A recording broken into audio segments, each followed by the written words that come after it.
ayat 20. Allah Subhanahu wa taala ada menyebutkan kepada kita allazina amanu wa hajaru wa jahadu fi sabilillah bi anfusihim bi amwalihim wa anfusihim. Kata Allah Subhanahu wa taala, orang-orang yang berhijrah, orang-orang yang beriman dan dia berhijrah dan dia berjihad di jalan Allah Subhanahu wa taala dengan diri mereka, dengan harta mereka dan diri mereka, a'zamu darajatan indallah. Mereka ini adalah lebih tinggi darjatnya di sisi Allah Subhanahu wa taala. Ulaika humul faizun. Dan merekalah terdiri pada orang-orang yang mendapat kemenangan. Dia tentunya ada kaitan dalam ayat ini, tuan-tuan yang dimati Allah Subhanahu wa taala, kaitan antara hijrah dan iman yang membolehkan kita ini mendapat hidayah petunjuk Allah Subhanahu wa taala dalam memastikan langkahan kaki kita, perbuatan kita, amalan kita, tutur kata kita, akhlak kita semua menepati ciri-ciri Rasulullah sallallahu alaihi wasallam. Mungkin dapat Ustaz huraikan kaitan, hubung kait antara hijrah dan iman ini berdasarkan ayat Allah Subhanahu wa taala dan surah At-Taubah ayat yang ke-20. Silakan Ustaz. Assalamualaikum warahmatullahi wabarakatuh. Al-Fadil Ustaz Zairul Al-Adib selaku pengurusi majlis dan Fadil sahabat panelis kita pada dalam forum perdana kita pada malam ini, Fadil Ustaz Fadil Ismail, seterusnya kepada seluruh ajatan kuasa surau dan juga hadirin hadirat, muslimin muslimat, ahli-ahli qaryah Kota Warisan yang dirahmati Allah. Alhamdulillah kita dah mendengar tadi penjelasan yang cukup bernas daripada Al-Fadil Ustaz Fadil. Nama pun Fadil kan? Masya Allah. Fadil itu maknanya orang yang punya banyak kelebihan. Kemudian Allah Ta'ala kurniakan kelebihan yang banyak baik kepada Al-Fadil. Jadi dalam kita memperkatakan tentang persoalan hijrah, soalan pengusi tadi minta supaya menyentuh tentang kenyataan dan firman Allah Subhanahu wa taala daripada surah At-Taubah yang Allah Subhanahu wa taala ungkapkan perkataan hijrah itu dengan orang yang beriman. Allazina amanu wa hajaru wa jahadu. Jadi ada tiga benda yang Allah Taala sebut dalam ayat ni. Mana-mana orang yang beriman, kemudian dia berhijrah dan juga dia berjihad jalan Allah Subhanahu wa taala. Mereka itu memperoleh ganjaran yang besar dari sisi Allah Subhanahu wa taala. Tuan-tuan rahmat Allah SWT sekalian, kalau kita lihat dalam peristiwa hijrah sejarah hijratul Nabi sallallahu alaihi wasallam, ianya bermula dengan persoalan iman. Sebab itu dalam hadis Nabi sallallahu alaihi wasallam menyatakan bahawa innamal a'malu binniyat wa innamal likulli imri'in ma nawa faman kanat hijratuhu ila Allah wa rasulihi fa hijratuhu ila Allah wa rasulihi wa man kanat hijratuhu lid-dunya yusibuha aw imra'atin yankihuha fa hijratuhu ila ma hajara ilaihi atau kama qala Nabi sallallahu alaihi wasallam. Baginda Rasulullah SAW menyatakan sesungguhnya setiap amalan itu dengan niat dan setiap orang akan diberi ganjaran berdasarkan kepada niat masing-masing.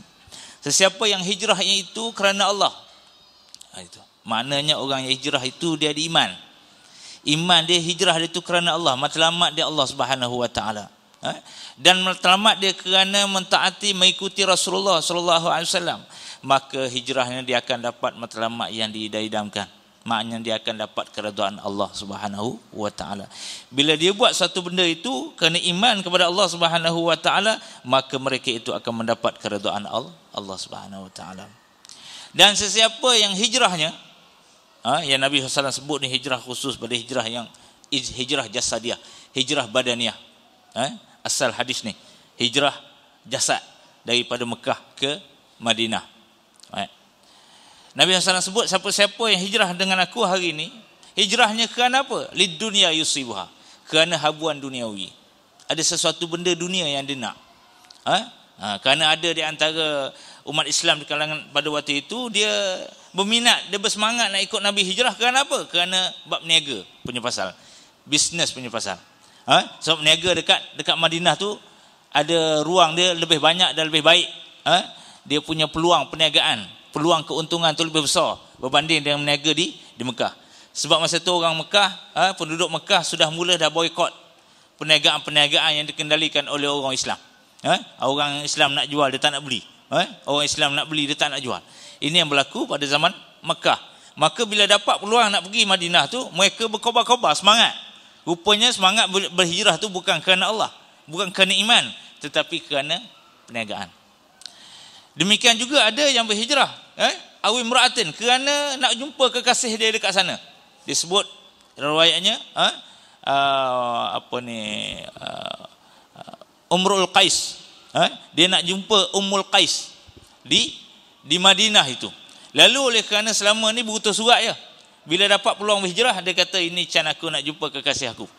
Maka Nabi tahu hal ini. Nabi kata siapa yang ikut hijrah sama dengan aku hari ini kerana perempuan yang nak dia kahwininya, maka dia akan dapat yang diidam-idamkan ataupun apa hajat yang dicita-citakan. Hadirin rahmati Allah Subhanahu wa taala sekalian, ya hijrah itu berlaku di atas asas iman kepada Allah Subhanahu wa taala. Sebab itu kalau kita lihat dalam Al-Quran, contohnya dalam surah An-Nisa, Allah Subhanahu wa taala menyebut tentang orang yang tak nak hijrah ini, dia mendapat laknat daripada Allah Subhanahu wa taala, dia mendapat azab daripada Allah Subhanahu wa taala. Sebab dia ada krisis iman dalam jiwa dia, dalam diri dia. Allah menyatakan, auzubillahi minasyaitonir rajim, innal ladzina tawaffahumul malaikatu zalimi anfusihim qalu fima kuntum qalu kunna mustad'afina fil ard qalu alam takun ardullahi wasi'atan fiha fatuhajiru fiha faulaika ma'wahum jahannam wa sa'at masira. Sadaqallahul azim. Allah menyatakan apa? Sesungguhnya orang-orang yang diambil nyawanya oleh malaikat, semasa mereka sedang menganiaya diri mereka, zalimi anfusihim, mereka menganiaya diri mereka. Kenapa? Mereka menganiaya diri mereka ini ialah kerana mereka tidak mengikut Nabi berhijrah ke Madinah. Dia tak ikut, dia lebih seronok duduk di Mekah. Kerana apa? Macam-macam. Sebab tak nak tinggal kebun, tak nak tinggal rumah, tak nak tinggal bini.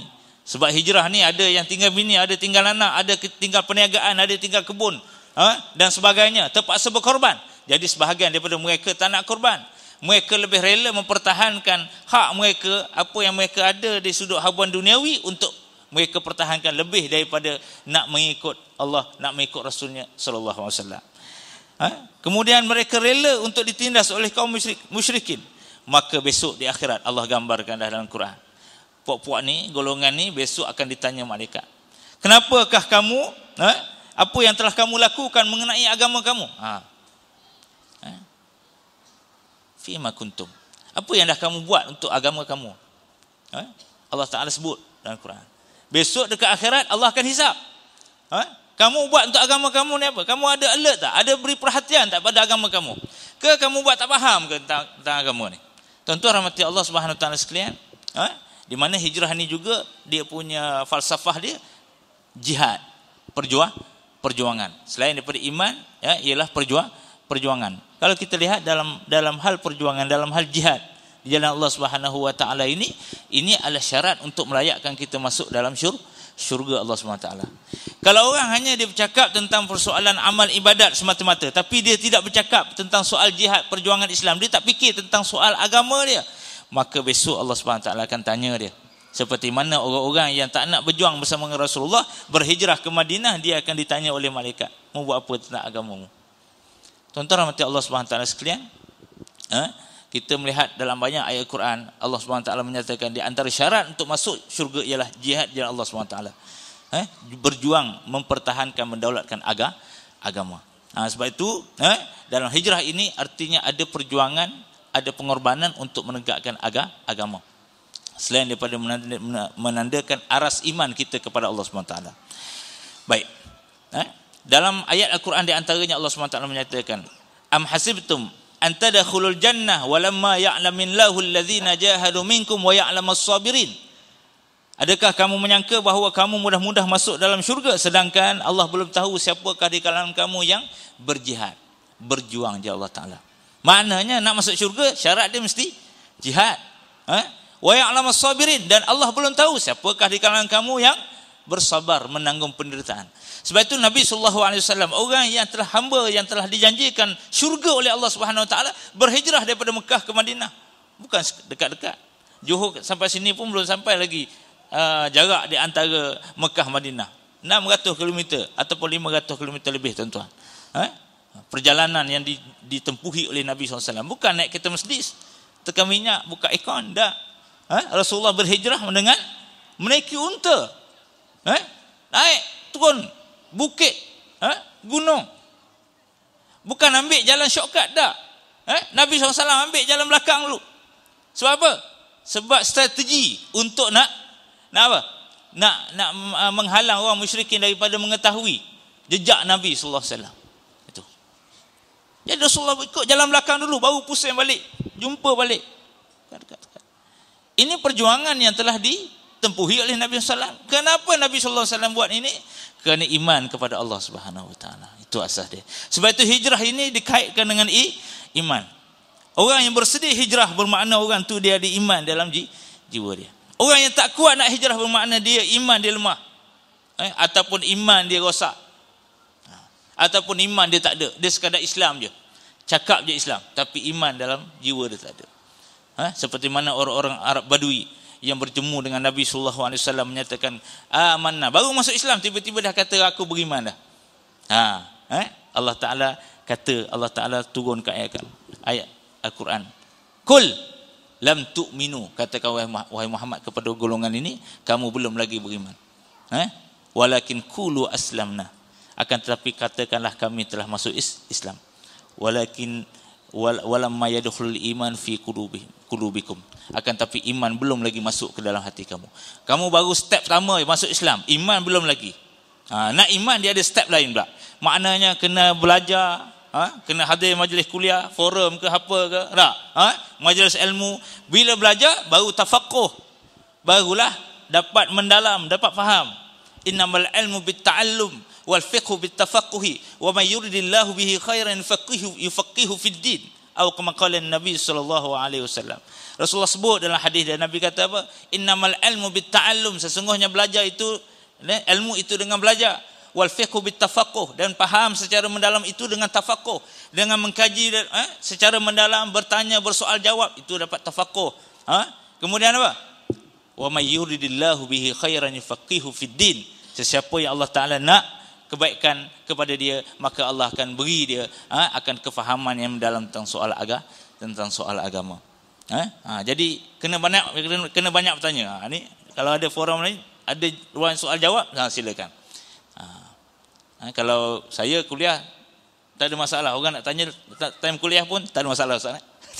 Sebab dalam sunnah Nabi SAW, kalau kita lihat sahabat-sahabat ni orang yang cukup suka bertanya. Kadang-kadang tak habis lagi. Nabi SAW baru sikit je, sebut sikit je, tiba-tiba sahabat-sahabat tanya dah. Kadang-kadang tengah khutbah tu tanya lagi. Bangun tanya lagi. Ini yang berlaku dalam sejarah Nabi SAW. Lepas tu kadang-kadang sebab apa? Sebab bila simpan soalan tengah-tengah ni, bila tok guru tanya, habis tutup kuliah nak tanya, lupa dah soalan tadi dah. Tadi mula-mula masa tengah dengar kuliah tu ada benda nak tanya, tiba-tiba habis. Sebab apa? Tertidur, ujung-ujung tu tertidur dah. Nak tanya balik, nak apa? Nak dapat balik soalan tu, tak jumpa dah. Tak. Bimbang-bimbang tu. Sebab tu di antara contohnya, bila Nabi SAW dalam sebuah hadis, Nabi kata apa? Satakunu fitnatun, akan berlaku fitnah, kata Nabi. Nabi tak habis lagi, baru mula, baru cakap mukaddimah tu, akan berlaku fitnah, kata Nabi. Lalu Sayyidina Ali bertanya, mal makhraju minha ya Rasulullah? Apakah jalan keluar daripada zaman fitnah itu ya Rasulullah? Nabi SAW jawab satu persatu. Nabi kata, kitabullah. Kalau kamu nak apa? Selamat daripada zaman fitnah itu, zaman huru-hara itu, ialah kamu berpegang dengan kitab Allah Subhanahu wa taala. Banyak lagi peristiwa-peristiwa yang menunjukkan bahawa orang Arab ni memang jenis dia lah. Orang Melayu ni memang biasa last sekali tanya soalan. Saya kalau belajar di Azhar tu, kalau time apa ni kuliah, dia tak faham, tu angkat tangan. Doktor, saya tanya. Tu adab lah, jangan tu tanya, maknanya kalau Nabi kata, kalau diberi peluang untuk bertanya, silakan. Kita forum ni peluang tanya, nanti waktu pusingan kedua nanti. Kalau pusingan pertama ni tak boleh tanya. Jadi kalau tuan-tuan tanya pun saya tak boleh jawab. Saya hanya jawab soalan pengurusi. Tuan-tuan rahmati Allah Subhanahu Wa Taala sekalian. Baik. Kalau di Azhar dulu, bila buka, kalau doktor habis time tengah kuliah, angkat tangan nak tanya soalan. Lepas kuliah, doktor kata, "Ayo soal, ada soalan apa-apa?" Angkat tangan belaka. Orang Melayu ni duduk senyap, tak tanya. Kalau tanya pun, dalam sebulan tu sekali je katanya. Itu pun set soalan dulu daripada rumah. Nak tanya apa doktor ini? Kalau Arab tak, dia memang jenis orang yang suka, proaktif nama dia. Tuan-tuan rahmati Allah Subhanahu Wa Taala sekalian. Jadi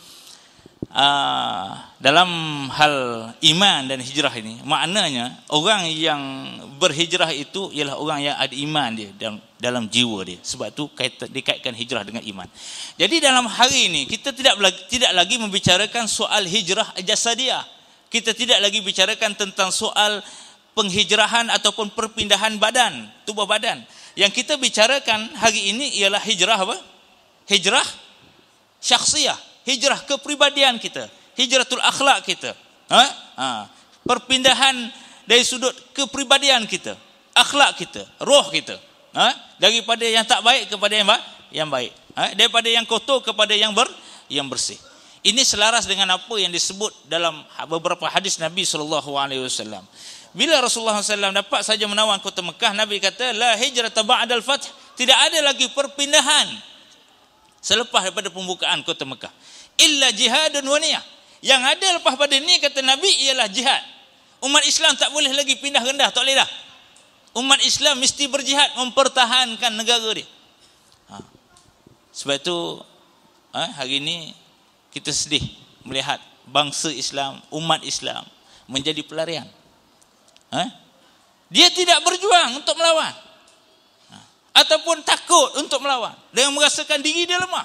Dia tidak ada kekuatan roh dia, hubungan dia dengan Allah Subhanahu Wa Taala, tidak ada kekuatan jiwa bergantungan dia dengan Allah Subhanahu Wa Taala. Sedangkan menurut apa yang dipahamkan oleh ulama berdasarkan pada hadis Nabi SAW, kewajipan bagi umat Islam ialah lawan.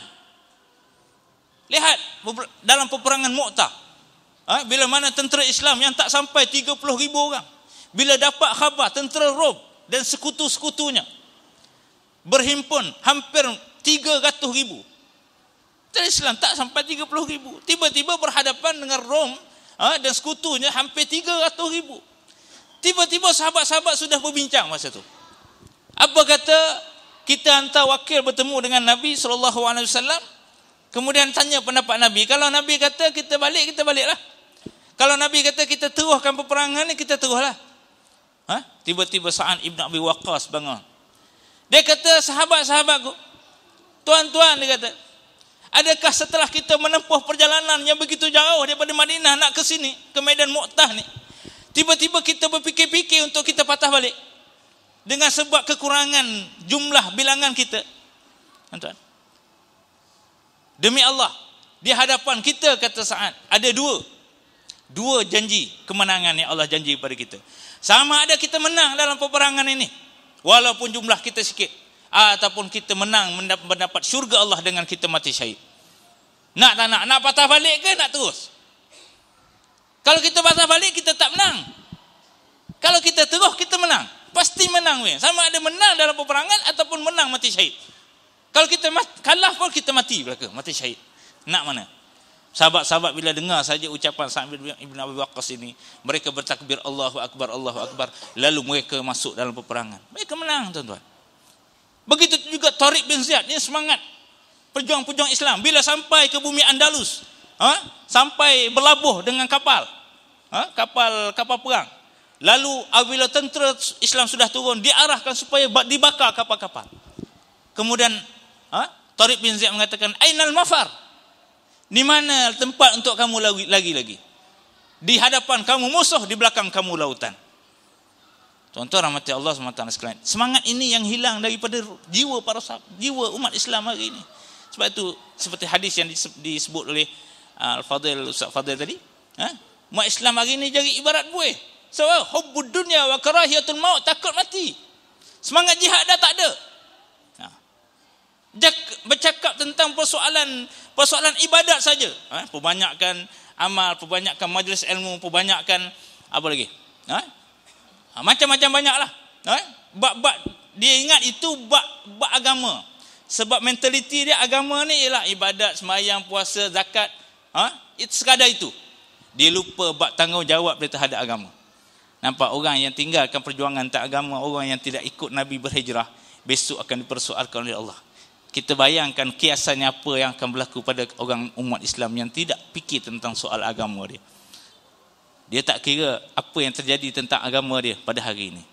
Tuan-tuan rahmati Allah Subhanahu wa taala sekalian. Sebab itu musuh tak takut pada umat Islam hari ini. Sebab apa? Sebab umat Islam sudah mengejar dunia dan dia takut pada mati. Dia takut nak cerita bab jihad. Bila cerita bab jihad, jihad ilmu kata dia.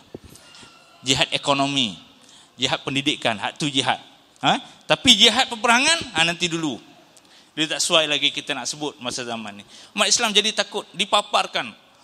Kalau kita tengok dalam televisyen dipaparkan. Adakah kamu anda ingin menjadi negara anda seperti ini? Huru-hara perang mati. Dia tak kira mati itu mati syahid. Kita ni mati merempit ramai. Mati kemalangan statistik. Kemalangan orang mati kemalangan di Malaysia ni lebih ramai daripada orang yang mati di bumi Palestin. Kena tembak Israel. Kita lebih ramai mati. Tapi mati kita mati apa? Mati kemalangan. Orang tu mati tapi mati perjuangan. Beza tak kita dengan mereka? Inilah. Sebab itu bila cakap lagi tentang soal apa ni, pemahaman tentang persoalan jihad ini. Bila Fudail bin Iyad dia menegur Abdullah ibn Mubarak, dua-dua ulama. Abdullah ibn Mubarak ni disebut sebagai Amirul Mukminin fil hadis pada zaman dia. Dia hidup di tahun 100 Hijrah ke atas. Dia seorang tok guru. Fudail bin Iyad pun seorang tok guru juga. Kedua-dua ni mengajar, ada kelas dia di Mekah, ada kelas di Madinah. Maka tiba masa bila mana semboyan jihad untuk mempertahankan agama negara pada ketika itu, dipanggil umat Islam untuk menyertai sama dalam batalion, dalam laskar, dalam kumpulan jihad ini untuk perjuangan. Maka Abdullah ibn Mubarak dia tahu tanggungjawab dia bela Islam. Dia tutup kelas ilmu dia arahkan anak murid dia terlibat semua dalam peperangan. Tutup majlis ilmu. Manakala Fudail bin Iyad dia tak nak tutup. Dia kata kita akan biarkan jadikan orang jahil, kata dia.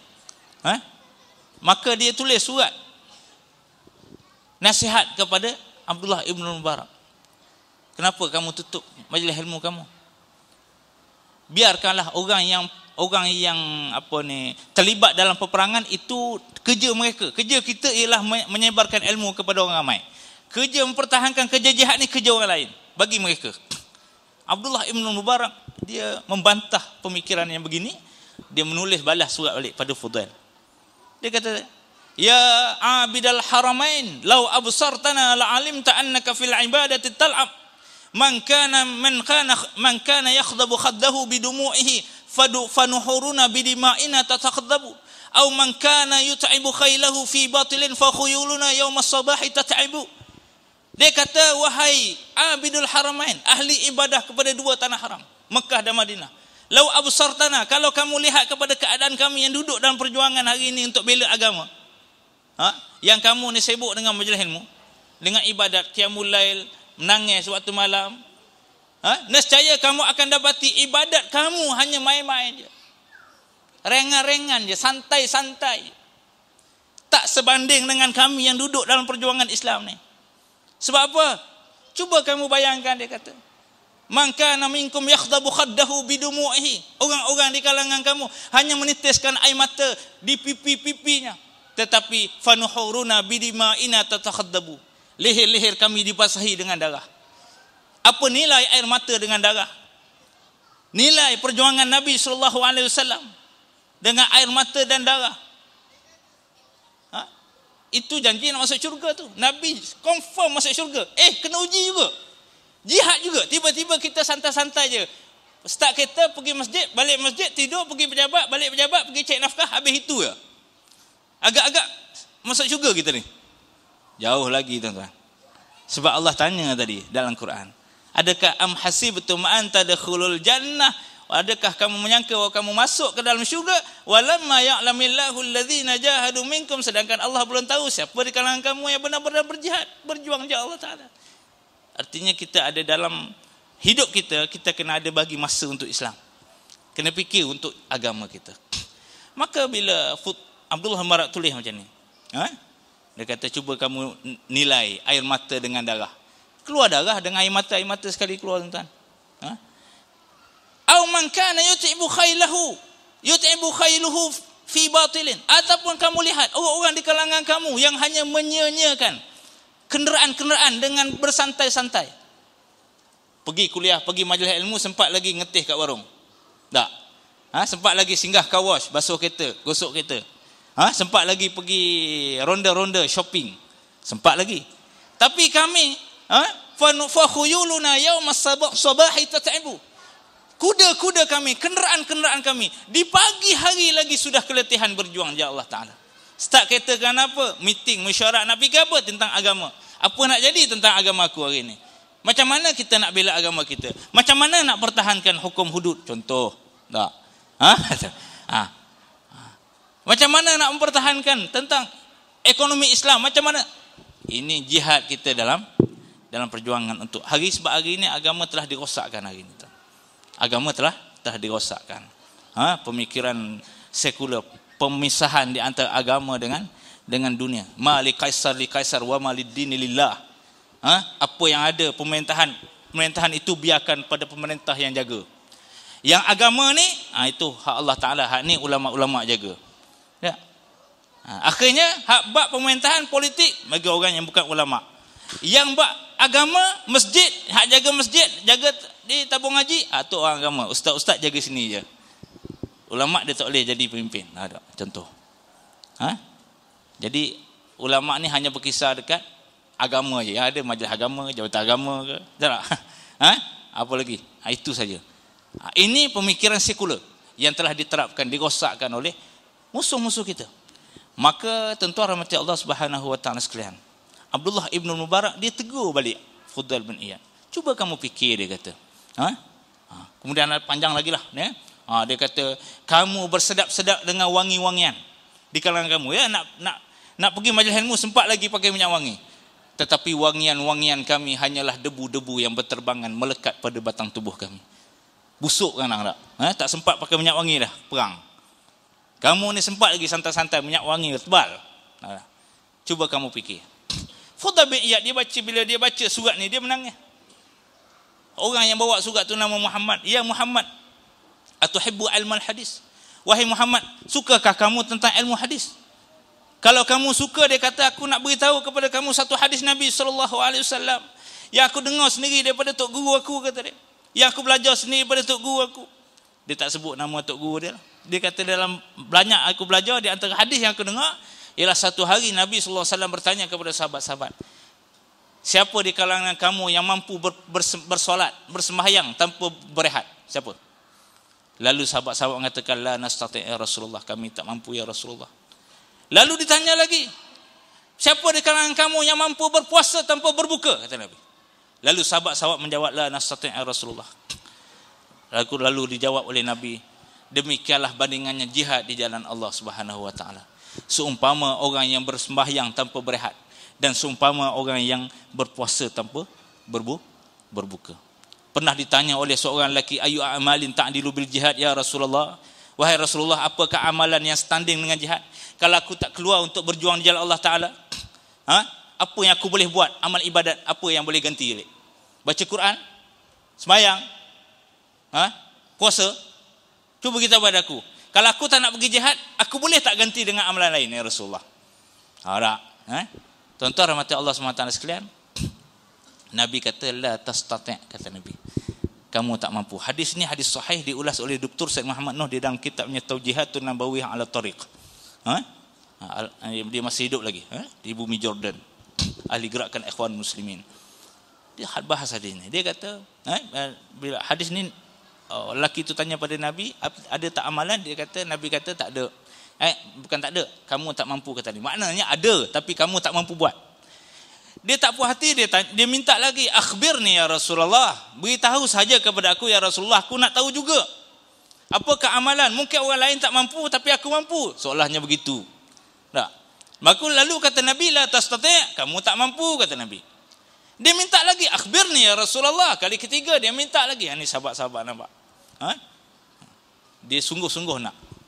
Lalu kata Rasulullah, anta abudallah min awali khurujil mujahid min baiti hatta yarja'. Ibadat yang perlu kamu lakukan kalau kamu nak standing dengan orang jihad ialah kamu duduk beribadat dengan Allah Subhanahu Wa Taala, kepada Allah Taala, daripada permulaan seorang mujahid itu melangkar keluar daripada rumah dia untuk berjuang sampai dia balik sendiri ke rumah dia balik daripada medan perjuangan. Sebab itu perjalanan jihad zaman Nabi dulu tuan-tuan, perjalanan kadang-kadang makan masa berminggu, sebulan nak pergi medan perang tu. Contoh nak pergi Mu'tah tadi, medan Mu'tah bukan dekat-dekat. Bukan naik helikopter, bukan naik jet. Bukan macam zaman sekarang. Keluar. Kalau sebulan seorang pejuang keluar daripada rumah untuk perjuang Islam, maka kamu duduk dekat atas sejadah beribadat kepada Allah selama sebulan. Jangan bangun-bangun. Lepas sembahyang, lepas sembahyang, tanpa rehat. Maka tuan-tuan rahmati Allah Subhanahu Wa Taala sekalian, itulah bandingannya orang yang berjihad dengan Allah Taala. Artinya tuan-tuan, balik pada soalan pengusi tadi, kaitan iman dengan hijrah. Itulah kaitannya, iaitu apa yang dilakukan oleh Nabi sallallahu alaihi wasallam adalah bersumberkan ataupun berasaskan daripada iman dia kepada Allah, keyakinan dia terhadap Allah Subhanahu Wa Taala, akhirnya menyebabkan dia sanggup untuk berkorban, dia sanggup untuk berjuang. Dan orang yang berhijrah, hari ini kita bercakap tentang soal akhlak, hijrah syakhsiah seperti mana yang saya sebut tadi. Hijrah kita punya apa? Kita punya akhlak, kita punya kepribadian. Ini saya sebut ini berdasarkan kepada apa? Kepada hadis Nabi sallallahu alaihi wasallam. Hadis sahih riwayat Bukhari, daripada Abdullah ibnu Amru pernah menyatakan bahawa Rasulullah sallallahu alaihi wasallam bersabda, al-muslimu man salimal muslimuna min lisanihi wa yadihi wal muhajiru man hajara mimman hajara nafsahu mimman nahallahu anhu. Atau kama qala Nabi sallallahu alaihi wasallam. Rasulullah menyatakan, seorang muslim itu ialah orang yang tidak mengganggu orang lain daripada lidahnya dan juga tangan dia. Tangan dia tak ganggu orang, lidah dia pun tak ganggu orang. Tak kacau orang lain, tak buat aniaya ke orang, tak buat zalim ke orang. Wal muhajiru, yang dikatakan orang yang berhijrah itu, kata Nabi, man hajara nafsahu, orang-orang yang menghijrahkan diri dia, mimma nahallahu anhu, daripada apa-apa yang dilarang oleh Allah Subhanahu wa taala. Jadi bila kita bercakap tentang soal hijrah hari ini, kita bercakap tentang soal hijrah syakhsiah, hijrah pribadi kita, hijrah sikap kita, hijrah pemikiran kita, hijrah amalan kita, hijrah kehidupan kita kepada yang lebih baik, iaitu kepada kita meninggalkan perkara-perkara yang dilarang oleh Allah Subhanahu Wa Taala. Hanya orang yang ada iman saja boleh melakukan penghijrahan ini. Orang yang dia tidak ada iman dalam jiwa dia tidak akan mampu untuk melakukan perubahan. Sebab itu Allah Subhanahu Wa Taala menyebut dalam Al-Quran tentang orang yang nak menjadikan Rasulullah sebagai contoh teladan dalam hidup dia adalah orang-orang yang beriman. Contoh, Allah Ta'ala sebut dalam Quran, laqad kana lakum fi rasulillahi uswatun hasanah liman kana yarjullaha wal yawmal akhir wa dzakarallaha katsira. Allah Ta'ala kata apa? Laqad kana lakum fi rasulillah, demi sesungguhnya bagi kamu pada diri Rasulullah itu uswatun hasanah, ada contoh suri teladan yang baik. Liman kana yarjullah, siapa yang nak jadikan Rasulullah sebagai contoh? Orang-orang yang mengharapkan Allah. Siapakah orang yang mengharapkan Allah itu? Orang beriman lah. Orang beriman memang dia nak mengharapkan Allah SWT. Sebab itu Nabi SAW sebut dalam hadis dia, orang yang berulang alik ke masjid ni, Fashhad bi annahu mu'min, kata Nabi. Saksikanlah bahawa mereka ada iman, mereka itu orang beriman. Kenapa dia boleh berulang-alik ke masjid? Sebab dia mendapatkan keredaan Allah Taala. Hak belakang cerita tu suku pasal lah. Mungkin dia datang masjid kenapa? Rumah dia sebelah masjid. Mungkin ke? Kalau tak datang nanti apa Tok Bilal kata, apa Tok Imam kata, itu antara dia dengan Tuhan lah. Tapi secara asasnya orang yang berulang-alik ke masjid tu ada iman gitu. Maknanya orang ni bila dia ada iman dalam diri dia, baru dia boleh jadikan Nabi SAW sebagai contoh. Orang yang dia nak jadikan Nabi sebagai contoh ada iman artinya. Wal yaumal akhir, dan dia mengharapkan pertemuan yang di hari akhirat dengan Allah Subhanahu Wa Taala selamat. Dia masuk ke dalam syurga Allah Subhanahu Wa Taala. Artinya dia beriman dengan hari akhirat. Barulah dia menjadikan Nabi SAW sebagai contoh dalam hidup dia. Wa dzakarallaha katsira, dan dia beriman dengan Allah, dia banyak mengingati Allah Subhanahu Wa Taala. Jadi tuan-tuan rahmati Allah Subhanahu Wa Taala sekalian, kesimpulan, bukan kesimpulan umum, kesimpulan soalan pertama tadi ni, kaitan iman dengan hijrah itu ialah persoalan hijrah ini hanya akan mampu dilakukan apabila iman itu sudah bertapak dalam diri kita. Dan bagaimana untuk mendapatkan iman? Itu kita buat satu forum lain insya-Allah. Wallahu a'lam. Wassalamualaikum warahmatullahi wabarakatuh. Assalamualaikum warahmatullahi wabarakatuh. Tuan-tuan yang mati Allah Subhanahu Wa Taala, begitulah kaitan antara iman dan hijrah. Saya memang tidak meletakkan masa kepada ahli panel. Tuan-tuan jangan tanya kenapa pengurusi ni biarkan ahli panel cakap panjang. Kan? Perjalanan daripada Johor contohnya lah. Berapa kilometer Ustaz? Ke sini. Hampir lebih kurang 150 kilometer saya rasa. Jadi takkanlah perjalanan 150 meter tu kita nak sekat dengan masa 10 minit untuk berforum. Begitu juga dengan Ustaz Fadil daripada Banting nak ke sini, jalan yang berlekuk-lekuk itu tuan-tuan. Takkanlah kerana susah payah dia datang sini kita nak bagi masa. Jadi saya yakin tuan-tuan boleh bertahan walaupun sampai pukul 1 pagi. InsyaAllah.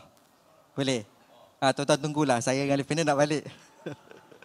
Tuan-tuan yang mati Allah SWT, kita rehat dulu untuk pusingan pertama.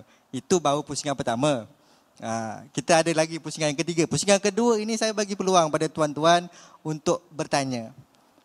Dan tuan-tuan kalau nak tanya, jangan macam ahli panel. Susah nanti. Itu saya kena hantar lah pula kan. Kalau tuan-tuan tanya, straight to find. Tanya nama, beri nama dan apa soalan nak tuju pada Ustaz Fadil ke pada Ustaz Ali Syam. Sebelum tuan-tuan fikir tu nak tanya, saya nak beri sikit makluman. InsyaAllah tuan-tuan yang mati Allah Subhanahu Wa Taala, pada 25 bulan hari Ahad depan, kita akan adakan Lajnah Pemuda Surau akan adakan khatanton bersunat. Tapi untuk kanak-kanak lah, tuan-tuan kalau nak sunat lagi boleh juga. Kan? Untuk kanak-kanak yang belum berkhatan, pendaftaran seorang RM50 saja, terhad untuk 20 orang saja. Sebab kita terhad juga dapatkan pakar doktor untuk menjalankan program tersebut.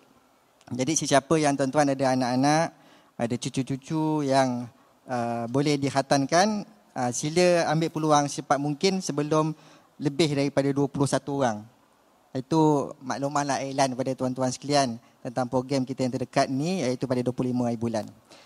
Yang kedua, tentang apa yang Ustaz Fadil sebut tu tentang Iwan Ustaz Iwan dangdut dulu orang panggil kan.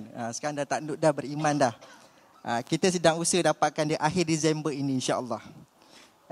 Daripada secara verbalnya kita dah booking dia dah untuk akhir Disember, dan insya-Allah kalau berjaya kita akan adakan program santai bersama selebriti. Tuan-tuan tengoklah orang berubah ni macam mana perubahan yang dia dapat, cahaya iman, cahaya petunjuk yang dia dapat itu bagaimana menjadikan dia seorang yang ada pada hari ini. Itu untuk maklumat tuan-tuan sekalian lah, insya-Allah. Jadi saya buka pada soalan sekiranya ada. Ya, silakan. Assalamualaikum warahmatullahi wabarakatuh. Nama saya Wan Kamaruddin. Saya nak tanya pada Ustaz Fadil lah. So dalam konteks hari ini di bumi Palestin, sahabat-sahabat kita dibom dengan sebegitu rakus oleh Zionis laknatullah.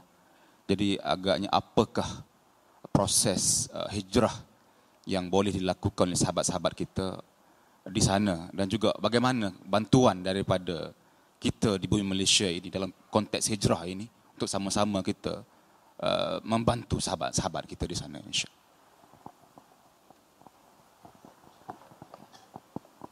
Okey, boleh terus jawab Ustaz. Satu soalan untuk satu orang. Boleh jawab tu. Kalau nak kongsi tambah silakan, tak ada masalah. Okay, InsyaAllah boleh tambah-tambah. Terima kasih soalan. Yang ditanyakan berkenaan dengan bumi Palestin. Saya tadi seronok, saya forum ni seronok kita dapat berbincang-bincang. Cuma saya punya pendapat lah pula. Saya punya ni pandangan saya, kita jangan tolak sini, kita kata yang ni lebih, yang ni tak. Kita gabungkan benda tu. Itu paling afdal. Majlis ilmu penting. Dia ada qiyas ma'al farik, ada qiyas jali, dia ada qiyas yang kena, qiyas tak apa-apa nak kena. Jadi kita kalau contohnya macam saya seronok dengar tadi berkenaan dengan ini dalam jam talk show lah pula. Fudail bin Iyad dengan Ibnul Mubarak tadi, saya tahu kisah dia. Keluarga saya pun keluarga berjuang, abang saya Ustaz Zulkifli Ismail pun di Melaka berjuang. Dia dalam bab tu dia berperang. Dia tengah berperang menegakkan kalimah Allah. Benda tu dia ada orang panggil wajib muasa', dia ada wajib mudayyak. Bila tuntutan macam yang berlaku pada Ibnu Mubarak, memang kita kena pakat pergi belakang. Tengah berperang sekarang ni, kita kena pergi. Kita ambil yang itu lebih afdal. Tapi sekarang ni kita di Malaysia, perjuangan kita lebih kepada orang panggil wajib yang muasa', iaitu dalam menyusun strategi kita dalam nak memerangi orang-orang kafir yang merosakkan kita sekarang ni melalui pemikiran, hiburan dan sukan. Maka ilmu cukup penting dalam proses ini. Maka kerana itu majlis ilmu perlu dibanyak. Kerana itu sekarang ni dalam semayang Jumaat kita ada buat tazkirah. Dalam semayang tarawih kita ada buat tazkirah.